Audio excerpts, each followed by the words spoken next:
यदि आपके अंगूठे में दर्द है, यदि आपको लाइक, शेयर या सब्सक्राइब करने में कष्ट होता है, तो मान्यवर, ये वीडियो आपके लिए नहीं है। आपसे विनम्र निवेदन है कि आप इसे छोड़कर जा सकते हैं। Good morning, students. Welcome to SST. So simple tutorial. In the previous class, we had read why do we need rights. Today, we are going to the next topic, rights in the Indian Constitution, in which we will begin with the right to equality. So let us begin right to equality.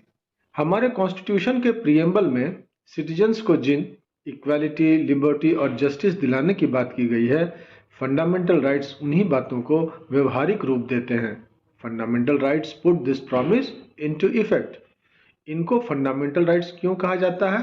Because these rights are fundamental to our life. Fundamental rights को हमने कहाँ से लिया है? Fundamental rights को हमने American constitution से लिया है, याद है ना?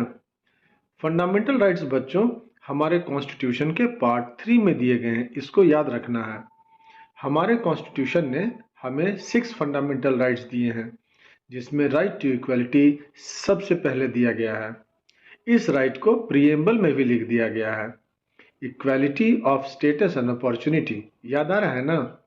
कॉन्स्टिट्यूशन ने राइट टू इक्वालिटी को 5 आर्टिकल्स में कवर किया गया है। आर्टिकल 14, 15, 16, 17 और 18। आपके बुक में इन राइट्स को आर्टिकल वाइज नहीं बताया गया है, पर इस तरह से पढ़ने से जीके या क्विज कंपटीशन के लिए आपको अलग से तैयारी नहीं करनी पड़ेगी। चलिए देखते हैं आर्टिकल 14 क्या कहता है। The government shall not deny to any person in India equality before the law or the equal protection of the laws। मतलब ये कि सरकार किसी भी व्यक्ति को इक्वालिटी बिफोर लॉ या इक्वल प्रोटेक्शन ऑफ लॉ के अधिकार से वंचित नहीं कर सकती। It means that the laws apply in the same manner to all, regardless of a person's status। व्यक्ति का स्टेटस या पद कुछ भी हो, कानून सभी पर समान रूप से लागू होता है। मतलब कोई भी व्यक्ति कानून से ऊपर नहीं है। No one is above the law. इसमें गवर्नमेंट भी शामिल है। मतलब no one including the government is above law. इसी को रूल ऑफ लॉ कहते हैं। रूल ऑफ लॉ किसी भी डेमोक्रेसी का फाउंडेशन होता है। इसमें किसी पॉलिटिकल लीडर, गवर्नमेंट ऑफिशियल या ऑर्डिनरी सिटीजन में अंतर नहीं किया जाता है। प्राइम मिनिस्टर हो या किसी ऑफिस का प्यून, सब पर एक ही कानून लागू होता है। Every citizen is subjected to the same laws. No person can claim any special treatment or privilege just because she or he happens to be an important person. कोई भी व्यक्ति अपने पद के कारण या on the basis of birth कोई special treatment या प्रिविलेज क्लेम नहीं कर सकता है। समझ गए? अब देखते हैं आर्टिकल 15। ये क्या कहता है? आर्टिकल 15 कहता है the government shall not discriminate against any citizen on grounds only of religion, race, caste, sex और प्लेस ऑफ बर्थ। यहाँ बिल्कुल स्पष्ट कर दिया गया है कि किन ग्राउंड्स पर लोगों के साथ भेदभाव नहीं होगा। सरकार किसी के भी साथ उसके रिलीजन, रेस, कास्ट, सेक्स और प्लेस ऑफ बर्थ के बेस पर भेदभाव नहीं कर सकती। चूंकि इंडियन सोसाइटी में कास्ट सिस्टम के कारण किसी खास कम्युनिटी को पब्लिक फैसिलिटीज के इस्तेमाल से रोका जाता था, इसीलिए कॉन्स्टिट्यूशन मेकर्स ने यह भी लिख दिया कि every citizen shall have access to public places like shops, restaurants, hotels and cinema halls. सार्वजनिक स्थल जैसे शॉप्स, रेस्टोरेंट्स, होटल्स या सिनेमा हॉल में जाने से किसी को रोका नहीं जा सकता है। इसी तरह public wells, tanks, bathing ghats, roads, playgrounds या बिल्डिंग के इस्तेमाल से किसी को वंचित नहीं किया जा सकता है। आपने कभी किसी भी बड़ी पब्लिक बिल्डिंग में इस तरह के रैंप को गौर किया है? इसे क्यों बनाया जाता है? जो लोग बैसाखी के सहारे चलते हैं या व्हील चेयर यूज करते हैं, उन्हें सीढ़ी चढ़ने में दिक्कत होती है।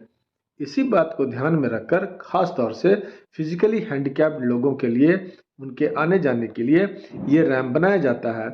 रैंप बनाने में तो अलग से खर्च भी आता है, फिर भी ऐसे इंतजाम किए जाते हैं। तो क्या हम लोग इस तरह के इंतजाम को राइट टू इक्वालिटी के अगेंस्ट मानेंगे? नहीं मानेंगे, बिल्कुल नहीं। इसीलिए इस आर्टिकल में नॉन डिस्क्रिमिनेशन के मामले में कुछ एक्सेप्शंस बताए गए हैं। The state may make any special provisions for women or children and for the advancement of STs, SCs and OBCs।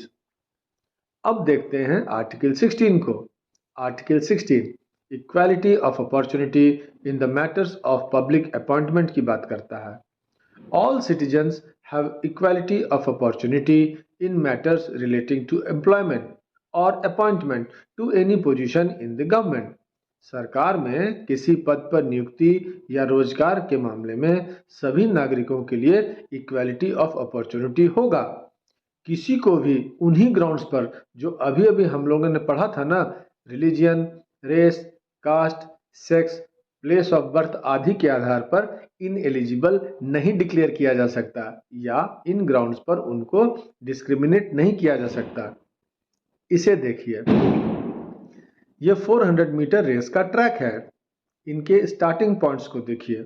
क्या आपने कभी ये गौर किया है कि आउटर लेन में दौड़ने वाले एथलीट को भीतरी वाली लेन में दौड़ने वाले एथलीट के थोड़े आगे से शुरू करने दिया जाता है?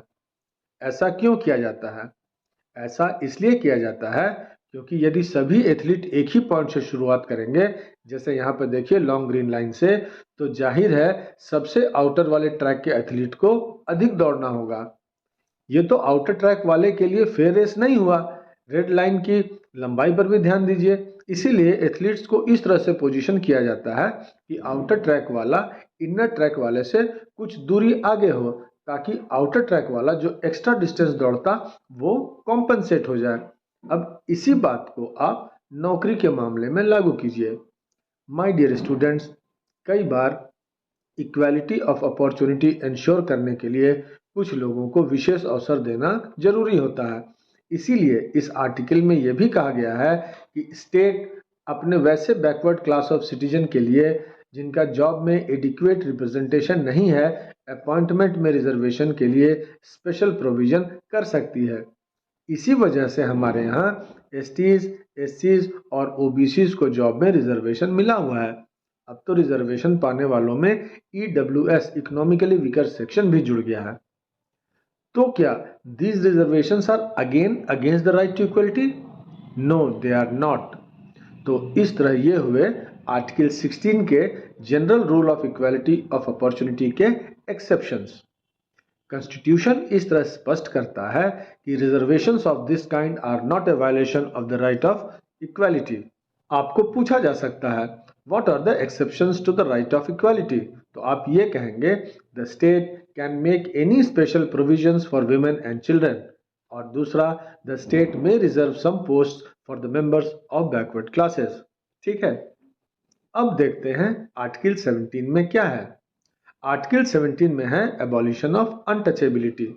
इसमें छुआछूत का जिक्र है और ये कहता है कि the practice of untouchability is forbidden in any form and it directs the government to put an end to it.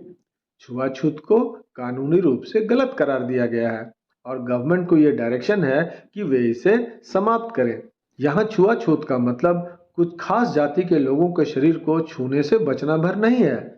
यह उन सभी सोशल बिलीफ्स और प्रैक्टिसेस को भी गलत करार देता है जिसमें किसी खास जाति भर में जन्म लेने से लोगों को नीची नज़र से देखा जाता है या उनके साथ अलग व्यवहार किया जाता है। इसीलिए इसे एक पनिशेबल ऑफेंस बना दिया गया है। आर्टिकल 18 आपके बुक में दिया हुआ नहीं है, पर इसे क्यों छोड़ दें।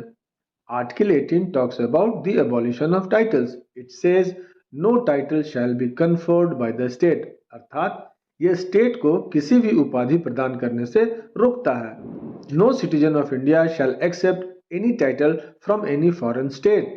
यही नहीं, भारत का कोई भी नागरिक किसी भी विदेशी राज्य के किसी भी उपाधि को स्वीकार नहीं करेगा। 1947 से पहले ब्रिटिश गवर्नमेंट ब्रिटिश एम्पायर के प्रति लॉयल्टी दिखाने के लिए या पब्लिक वेलफेयर के काम के लिए टाइटल्स अवार्ड करती थी, जैसे मुस्लिम्स को खान बहादुर और हिंदूज को राय बहादुर। स्क्रीन पर वो मेडल आप देख सकते हैं। पाने वाले इस टाइटल को अपने नाम के आगे लगाने के हकदार थे, जैसे एग्जाम्पल खान बहादुर शेख खान मोहम्मद कुरैशी, है ना। अब इन सब चीज़ों को समाप्त कर दिया गया है। An exemption is however made in case of military and academic distinctions. Bharat के नागरिकों को सैन्य और शैक्षणिक पदवी से सम्मानित किया जा सकता है। कोई यूनिवर्सिटी किसी योग्य व्यक्ति को उपाधि या सम्मान दे सकता है। भारत रत्न और पद्म विभूषण को पाने वाले इसे टाइटल के रूप में इस्तेमाल नहीं कर सकते। तो इस तरह बच्चों राइट टू इक्वालिटी खत्म होते हैं। आई होप आपको काफी कुछ जानने को मिला होगा। So allow me to stop here. Now you read your book. In the next class we will discuss the next right to freedom. Till then, enjoy reading and have a nice time. Thank you.